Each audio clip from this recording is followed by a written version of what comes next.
How you all doing out there? Thank you. Thank you. Thank you.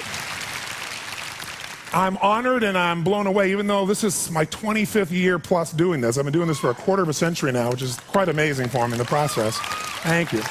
And I've had the privilege now of working with more than 3 million people live in events from more than 80 countries around the world. So at this stage, I got to tell you something. I could be an idiot and I would know that there are certain patterns that cause people to be fulfilled, to be happy, to fit, to be strong, to feel alive, to be vibrant, to have passion in their life, to do well financially, but even more importantly, emotionally, psychologically, spiritually, in their health and their relationships.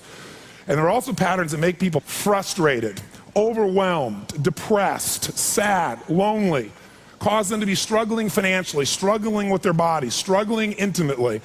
And those patterns, they're not because there's something wrong with somebody, it's because of a pattern that we're doing.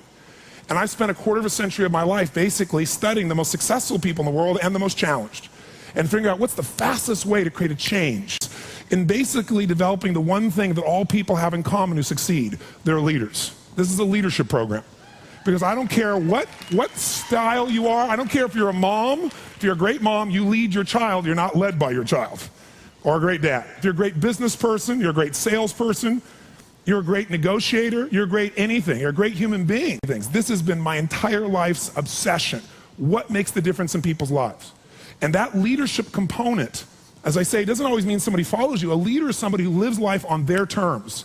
That you will never settle for less than you can be or share or give or create. It's not what we get that makes us happy, it's who we become. How we live our life, who we are as a person. People can take away all the things, but who you become, no one can take away.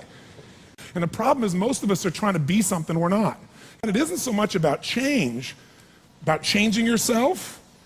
The change happens when you be yourself. Know thyself, that's the hard part for most people, and then be thyself. Because most of us in our lives, out of our desire for respect or achievement or love or connection or something, we've been trying to be the way we think we'd have to be in order to get that love, respect, appreciation, whatever it is we've been after at some unconscious level. And we've been doing it so long that we think that this is who we are. Because success without fulfillment is failure. And I can't tell you how many people I work with who are supposedly the best in the world at what they do, and they have more money than they can spend, and they have all these people that love and respect them, and yet they're unhappy inside. Because if you want to know what's really you, where you're going to be alive is when it's really you. And you may even think you know who you are because you've been living a certain way, but I'll tell you how you'll know. You'll feel euphoric, you'll feel strong, you'll feel unlimited, you'll feel free. I have seen, out of 3 million people around this earth in 80 countries, I've seen just about anything you can see, and there are only so many patterns. And what you're going to find underneath all of this behavior is we have the same needs. There are 6 human needs we're going to review tonight. When you understand what those needs are and which ones you're focusing on, you start to understand why people do the crazy things they do, including you and I. And you begin to understand, hey, there might be a better way to meet my needs, and I don't have to get caught up in this game of stress and frustration and upset, or I could really help this person I care about, because I could see what's really going on. Part of what we want to accomplish here as leaders is we want to become practical psychologists. We want to understand what's really going on so we can help, so we can make a difference, so we can transform. So yes, of course you can do better in your business, because the more you understand about what people need and want, the greater you're going to be. The better manager, better leader, the better mom or dad, the better friend. And there's a better you that's available when you understand what's driving you. But most of us are running patterns over and over again. And we want to free that up. To free it up, we got to break the pattern. We got to do things that are different. So we're going to do something different. I'm not here because I believe in positive thinking. If you think that's what I believe, you don't know much about me. I'm not one of those people that believes you're supposed to go to your garden and chant, there's no weeds, there's no weeds, there's no weeds, there's no weeds. There's weeds right there. Right? That's what I believe. Here's what I believe. I believe that if you really want to be effective, you got to tell the truth.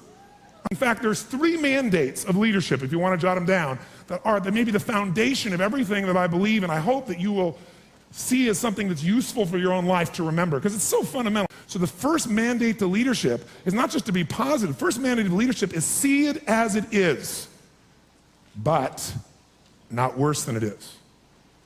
The first secret to be an effective leader in your life, whether it's you want to lead your body from the location it is right now you're unhappy about, you don't have the energy you want, your body's not where it wants, to where you want to be, that's leadership.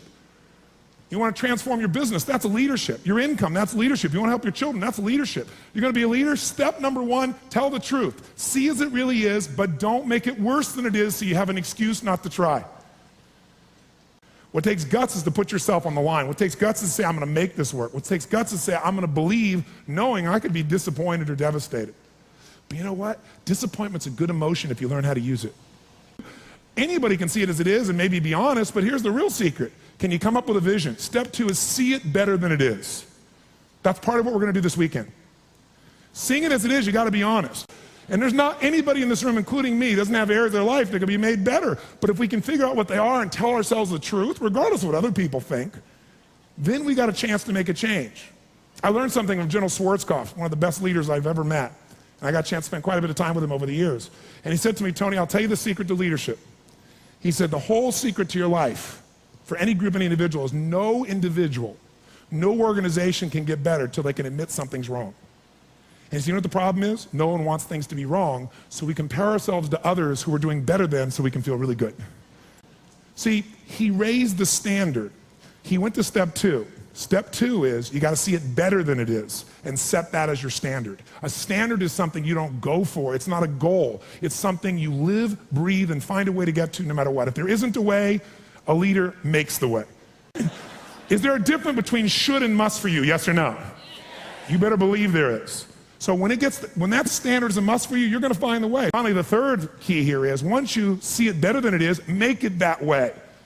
You got to take massive action. You got to be resourceful. You got to find the way to make it you want it. So this weekend, first thing we're going to do after a while is you're going to get real clear about how is it really? How is your relationship really? How is your body really? How is your career really? How are your finances really? All of us in this room, as different as we are, and you can look around, you see every gender, race, probably religion, belief structure in this room. The one thing I bet we have in common is we won't settle.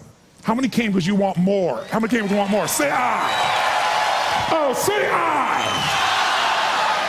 So whatever that more is that you came for, more energy, more focus, more determination, more confidence, more certainty, more love, more success, more playfulness, more of your body being where it is, more of your spirit alive, whatever it is, I can tell you this, whatever you think you came for, that's not why you came.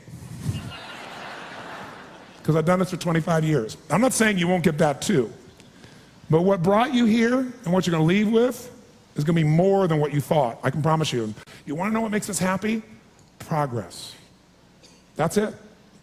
I don't care what you've achieved. If you don't feel like you're still growing, if you don't feel like you're still contributing, if you don't feel like there's some progress in your body or your mind or your relationship or your business, if you don't feel like there's progress, you're going to be unhappy. I don't care how big your life is compared to other people. Progress is the game, my friends. It's being alive. And if we're going to be alive, absolutely. Whatever your game plan is, it's ultimately to get to a certain feeling. And the truth is you can have it right now. This next few days is the beginning of that path, and we want to take it to a whole nother level. And let's start now.